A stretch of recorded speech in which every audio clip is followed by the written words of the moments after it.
এ হে গুষ্টি মারছে খেতে তো একটা মূলা দেখিনি চুরি করে সব শেষ দিছে। তো হ্যালো মাই ফ্যামিলি, সবাই কেমন আছেন? আশা করি ভালো আছেন। তো ইনশাল্লাহ আমিও ভালো আছি। তো কালকে এতগুনা খেতে গাছ মূলা থুয়ে গেলাম, আজকে যা দেখি একটা মূলাও নাই। তো চিন্তা চর্চা করতেছি এতগুনা মূলা কে আনিল, এই মূর্তি দুটো একটা আছে। তো আমার বই এই যে আসতেছে খেতে আইসে মানে পুরা রাগারাগি নাগাইছে এতগুনা মূলা কেরা খাইলো। তো যাই হোক আমি মূলা যে কটা আসলে বাইসে বাইসে তুলে নদীর গাছের দুয়ে টুয়ে পোজা বানলাম।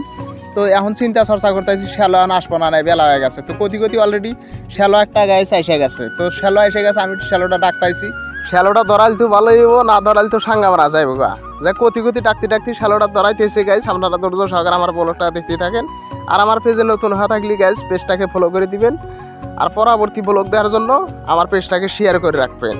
তো যাই হোক গাইস, শ্যালোটা যে ধরাইতেছে, আমি এখন লাহে লাহে শ্যালোতে উঠবার নিয়ে রেডি হই। তো যাই হোক শ্যালো অলরেডি আইসেই গেছে, আমার রেডি হওয়া ক্লিয়ার। তো যাই হোক শ্যালোতে গাইস উঠে পড়লাম আমি। আজকে যাবো পানবাড়ি মার্কেটে মূলা নিয়ে। তো পানবাড়ি মার্কেটে যাবো মূলা নিয়ে, পানবাড়ি মার্কেট আজকে থেকে শেষ করে আসবো। তার মূলা গাছ নাইকা। যাই হোক আমি ব্যবহারিক দিয়ে এটিয়ে আইলাম মূলা। তো আজকের ব্লগটা আমার এই পর্যন্ত। সবাই ভালো থাকেন, সুস্থ থাকেন।